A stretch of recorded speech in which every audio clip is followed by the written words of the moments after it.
Hello, everyone. Welcome to an ALEC TV live stream. I'm Catherine Mortensen from ALEC Public Affairs. Joining me today is Nino Marchese. He is our criminal justice, civil justice reform policy expert. Is that accurate? Task Force Director, yes. Yeah. And joining us remotely from Worcester, Massachusetts is the Sheriff of Worcester County. His name is Lou Evangelitis.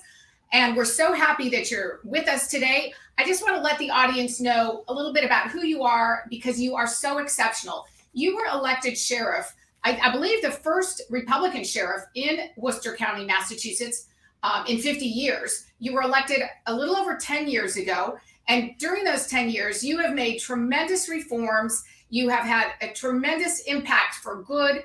One of the things we'll talk about today is how you have reduced recidivism rates among the inmates and just really worked to make your community safer. And what we want to talk about today is the thing that everyone in America is really concerned about right now is making America safe again. Wow. And how we can do that and what kind of policies are needed. So obviously, Nino, you're the policy guy. I'll let you get started and we'll just kind of have a conversation with the sheriff. So thank you very much. Well, first of all, thank you for having me on. I'm excited to be here. I'll just preface it by saying you are right. I tell people I'm the first Republican elected in Worcester County, Massachusetts. This is Massachusetts, remember. I say 50 years because nobody can remember. So it was a long time ago. But nonetheless, I've always based my career on professionalism. And sometimes the political system gets corrupted and you need someone to come from outside to kind of run a professional organization, which is about public safety and professionalism, not patronage and politics. So that's how I got into it. And I just want to say how grateful and thankful I am to be on here with you to talk about the work we've done and the times that we're in right now. Yeah, absolutely. And thank you for being here. Yep. I was really excited to see the work that you're doing. I was curious to know, you've been in office, about 10 years now, Central Massachusetts. You talk about shaking things up to get these reforms done, that professional attitude. What did Worcester County look like before you came into office? And what's the tone right now with all the programs that you've kind of set up? What does it look like now?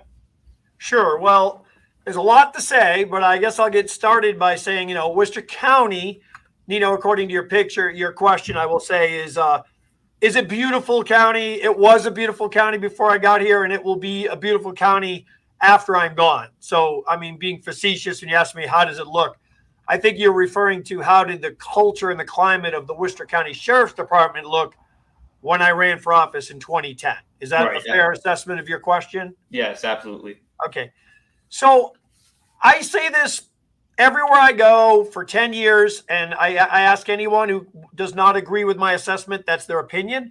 This is my opinion, but I think it's based on a lot of fact that for 50 years or so, this department had been, in Democratic hands. And because of that, in Massachusetts being an overwhelmingly Democratic state, I felt it had a reputation of being essentially a place for patronage and politics. And that a large sheriff departments like us in Massachusetts, we're elected officials. We actually are the longest serving elected officials, I believe, in the Commonwealth of Massachusetts. We were initially appointed by the kings of England as the essential county governors, the sheriffs, to oversee and keep the peace. And as we've evolved over the last 300-400 years, we've become elected officials that supervise the public safety of our counties.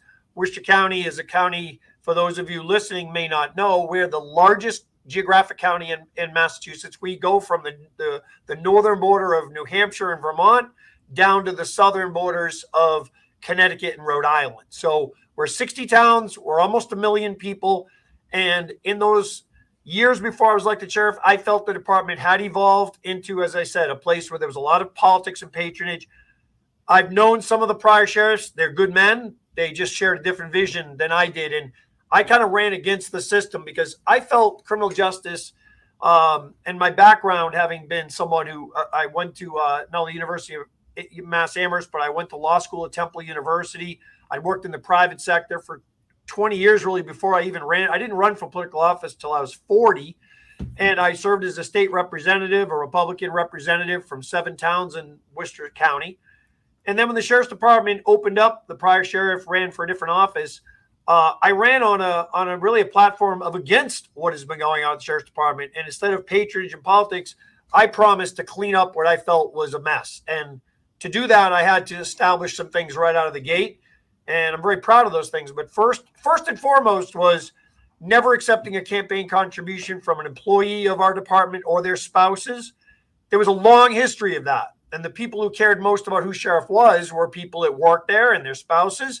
So there was a bit of a shakedown. And then it was promotions were based a lot on who played the political game, who held political signs, who would contribute to a politician, things that are just really completely contrary to running a professional department. And then we had things like hiring. Too many people were hired because they knew somebody. People got promoted because they played the game.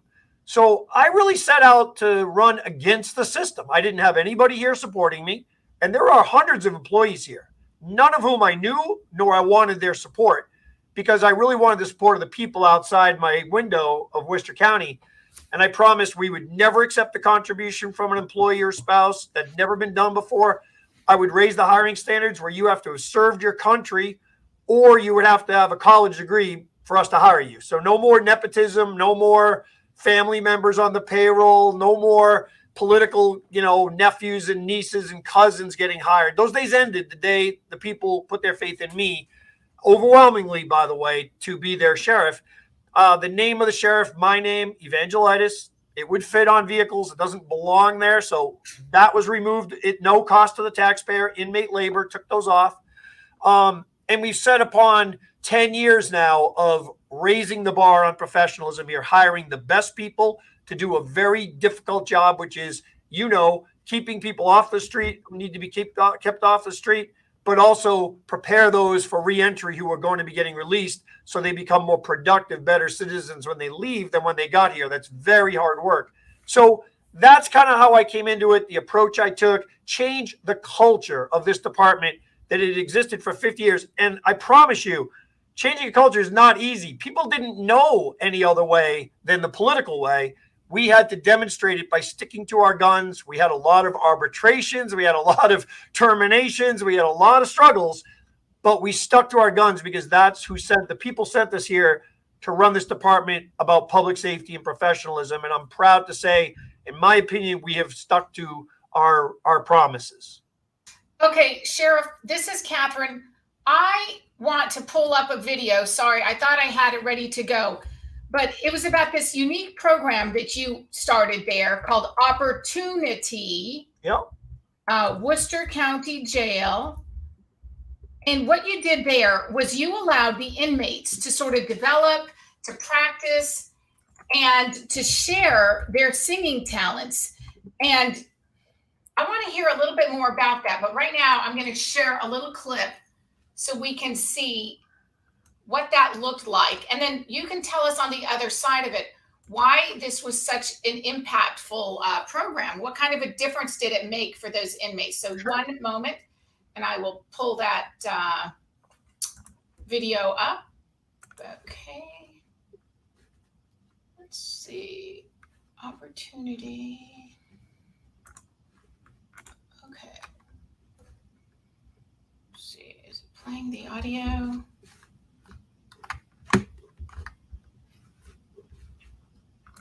Well, Sheriff, you mentioned a lot of different, approaches that you took when you took office there in Worcester County, a lot of which are really admirable, I think. All right. Sorry, Sheriff. You know what? That's just looking a little not professional. So I'm going to take that out. And go ahead. But tell us about that Opportunity program. I really liked it because it sounds like the inmates were given a chance to do something that they love to do in a setting that was safe. And just tell me what kind of a difference that program made for the inmates. Yeah, Catherine, I'll give you just a slight background to that, because what I love about being sheriff is that, to me, having been a legislator, sheriff is one of the most remarkable jobs in America because you really stand for public safety and rehabilitation of people. And as far as I'm concerned, that is not a partisan issue. I mean, good government, public safety, and rehabilitation of people is an issue that's broadly supported by all Americans, okay? I'm really honored to have a position where I can do those things. So I think it's important to be tough. And a former prosecutor, I'm in favor of the death penalty. I'm in favor of tough criminal justice. And I'm also a believer in rehabilitation, reform, and second opportunities. especially if you've paid your time. So what we look to do is find the programs that give those who are willing to meet us halfway. We can't coddle people who are incarcerated. We're not here to be their best friends, but we're here to hire the most professional people, bring in the most professional programming that will allow them an opportunity, playing on that word, to turn their lives around. So we have looked for many ways, whether it be prison ministry programs that give people an opportunity to find God and turn their life around, or it's a drug treatment programming that gives them sobriety to turn their lives around, or it can be educational programming, whether it be a high set or college courses or vocational skills. We provide culinary programs and various job skill programs so you can get a job, which President Reagan once said is the best social program, which I agree with. Opportunity was a program that was presented to me by one of my local colleges. They had a program taught by the graduate students that they brought into the schools of Worcester County, the public schools, to teach kids, particularly those who didn't have exposure to music, expose them to music so they can learn to play instruments, write their own music, express themselves. And they approached me with the idea that this could be very good and beneficial for therapeutic for the inmate population. And I agreed very much so. So we have about a 12-week program. The inmates come in to a classroom taught by graduate students at Anna Maria College. It's going to be a national curriculum, so it's already spreading across the country, but we were the first prison to have it. They come in, and during these weeks of programming, they teach the inmates to play instruments, to write their music, to express themselves. And at the end of this program, we put on a concert, which is the film you had. We allow it. We don't normally allow any type of contact visits. But if you enter this program, at the end of it, we put a concert on in our chapel, and we allow the inmates to have family members come and to hear their performance. What we found is this program is incredibly therapeutic for the inmate. Interestingly, it's just as therapeutic and beneficial for those who come to teach the program. They grow as people. They learn a lot about people who are incarcerated, their life stories. They grow as people, and the inmate grows, and their families appreciate what they are. So we found this program is beneficial for the inmate, their soul, their therapeutic benefits. And when they get out, again, they're inmates who are less likely to repeat offend. They are changed as people. And we're really proud of that program. As in here, this STOP program, that's a substance treatment opportunity program.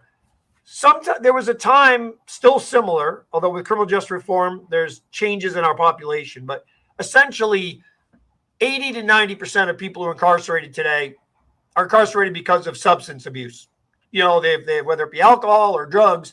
That's the message you want to bring to young people, which, by the way, a separate program called Face to Face that I put in front of almost 500,000 students in my county myself. Facts and myths about drugs.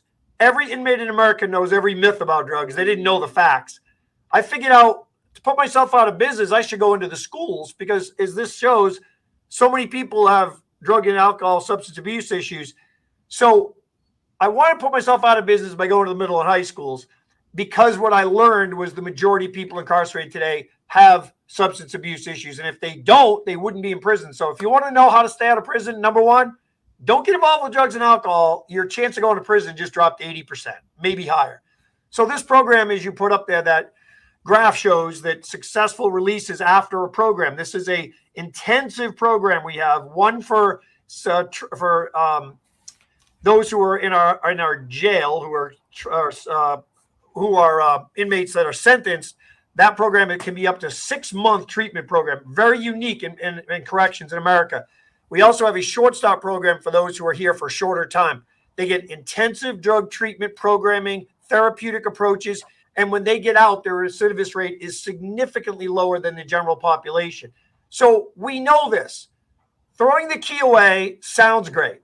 You know, some of us want to be tough on crime. I want to be tough on crime. But I want to be smart on crime. And smart on crime means we need to invest and give people opportunities to turn their lives around. Because if an inmate leaves my facility and goes back into my communities, and I mean all 60 of them, and they go to all of them. Anybody who thinks people don't come to jail from my little town, you're wrong. They do. But we want them to return and re-enter society successfully so they can work, so they get the treatment programming they need. They have a place to live. And if they do those things and they succeed, that means there's fewer crimes committed, meaning we all win. our families win, lower crime rates. More businesses want to come and open up a business because it's a safe community. You've got families that are living in less fear, and you've got individuals who have dignity and pride that comes from hopefully getting out of here and going back to a better life, a life of work, a life of pride. And that's what we try to focus on here, the dignity of the individual to succeed in life, not to get on benefits and public assistance, but to succeed by work and opportunity. Yeah, you're absolutely right. I think a lot of us, especially legislators and government officials, forget that nationally about 96% of inmates are going to be released back into society. We can't just pretend like after a conviction, even for a long sentence, that the problem's over and, justice has been served and that's the end of the story, even if justice has been rightfully served, because it's not. These people are going back into society. And I think the programs that you're leading are a prime example of why it is so important to pay attention to inmates. Why you should care about their mental health, rehabilitation efforts, and focusing onward from actually reintroducing them properly. A program of yours that caught my interest was that inmate work program. This is where you take willing, low-risk offenders out into the community with supervised crews to develop work skills. Could you tell us just a little bit about that real quick? Because I know we're short on time. Yeah. And what results you've seen from that, how that's affected recidivism rates? Yeah, I'll be as quick as I can because it's one of my favorite programs. It's a inmate work program. We have a reduced program because with criminal justice reform and with the whole COVID, some of the inmates who are the least likely to come aren't coming anymore. So the program has got dropped significantly. But prior to COVID, we were saving Worcester County taxpayers $1 million a year by taking inmates who wanted to participate in the program, low risk, nonviolent offenders, give them a chance to get up every day, go into the community, and perform work service. And in that time, in a year basis, they saved $1 million. I'll sum it up in one story. I asked an inmate one day, voluntary program, by the way, how do you like being in this program? We were out in a senior center doing some painting, and he said, Sheriff, I want to thank you for letting me be in this program because for the first time in my life, I get up every day, Sheriff, and I go to work, and the community appreciates it. I feel good about myself. I can't wait to get out and get a job. I never had a job before. And I want to make myself proud and my family proud.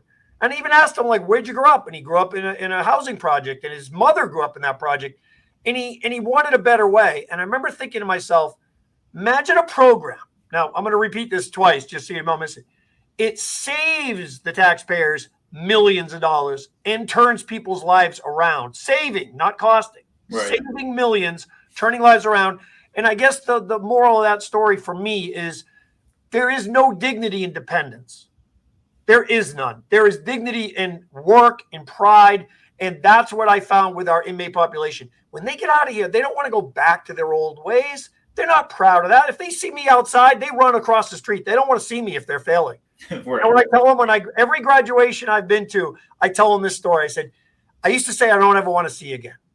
But I do. I want to see you when you're succeeding out there because you know what? If they're failing, if they're back on substances, if they're not working, if they're failing, they're not going to want to see me. They don't want to bother me. The ones that come across the street to say hi, Sheriff, do you remember me? I'm doing great. Some people have told me more than you would believe, or your listeners, going to prison was the best thing that ever happened to them because they turned their lives around. So that's what we hang our successes on. This is not a partisan issue. This is not Democrat, Republican.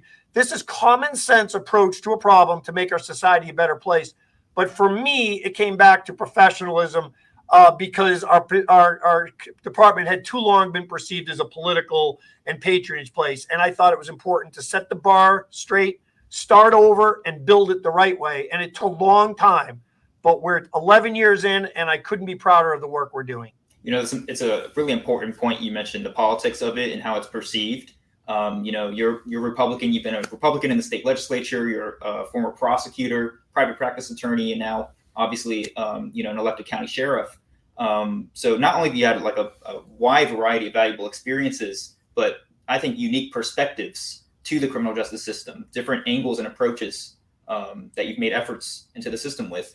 So I'm curious to know what you think that for the other conservative legislators and local officials listening and who will be watching this in the future, what do you think they should really grasp here and take home with them that they can implement in their states and their counties and their municipalities to to address these different issues, whether they be officials who are hesitant to approach community corrections and recidivism programs, or just don't know where to start? Well, I think the first thing, I mean, coming from Massachusetts, which is, arguably one of the most partisan states in the country, we have a legislature that's 90+% Democratic. And I've been treated very well by the people in this community, in this state. And I've tried to stand for good government. And I think good government is not partisan. And many times if you have an overwhelmingly, partisan government state, it gets corrupted. So first of all, you just stand up and you go to the folks and you tell them a community what you want to do, which is common sense, good government ideas. And I think money has corrupted a lot of politics. So as I said, I ran for sheriff, I would not accept contributions. I didn't even accept endorsements at the time. I didn't want them. I wanted the endorsement of the people. So I just believe it comes down to, focusing on the issues your community cares about, and then do the hard work for them. Serve your constituents, serve your community. To get elected is hard, and you've got to be a good candidate. You got to work hard, and you're going to have to ask people for a lot of help because it's not easy getting elected. But I believe if you stick to your guns and you're a good candidate and you got people behind you and you assemble a good team and you got a good message, I can't tell everybody what their message is because every community is different. But I can tell you in the world of law enforcement, we have a huge social media presence. And when I have a graduation program, like I have a financial literacy program taught by Worcester State here, okay? And we have graduates of the program and they learn how to do checkbook writing, avoid being scammed, all these investment techniques that they learn when they're incarcerated. They should learn that in high school, but they don't. But I know the people who follow my social media. And I know some of them are liberals and some are conservatives, some are Republicans, some are Democrats. But to a person, they support these programs. They support these inmates. I tell them, the people out there are pulling for you. They want you to succeed. And I think that's what we have to realize, especially as conservatives or Republicans, that we're trying to help the individual reach their potential. And some people have had a hard go of it. We're not making excuses for them.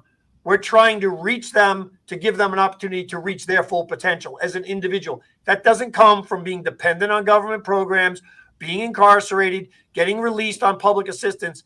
It gets you out there back into the community where you can feed your family, you can take care of yourself, that you're off your substance abuses. There's a lot of pitfalls out there, and I'm not making light. Some people, with the grace of God, go me. I always say to everybody in my place, I don't have a robe. I'm not a judge. I'm here to work with this population. Send those that need to go to state prison. Believe me, I'll drive them if they need to go up there. That's where they belong. I'll drive them myself. But a lot of people are getting released to my community, and I owe it to my community to give these people an opportunity to be better citizens and not hurt our community. So that's how I look at criminal justice. I think the people support criminal justice. They do. There's a lot of people say over incarceration. And look, there's some parts of the country that may or may not be true. I don't know. I can say in Massachusetts, it takes a lot to get to prison here in Massachusetts. And when you come, our job is to try to help you never come back again. Thank you so much, Sheriff Lou Evangelides from Worcester County, Massachusetts. I wish that every sheriff in this country would be as professional and as dedicated as you are. You are absolutely making a difference in this country and making America safe again. So thank you for your time today. And if anyone wants to learn more about ALEC and our criminal justice reforms, we have over 900 different model policies. Many of them relate to reforms for criminal and civil justice. And so thank you. We'll let you go because we are running out of time, but we appreciate what you're doing and the inspiration you are to the rest of America, Sheriff. Thank you. Thank you for all you're doing to get the word out. It was an honor to be on with you guys today. Thanks for having me. Thanks, Sheriff.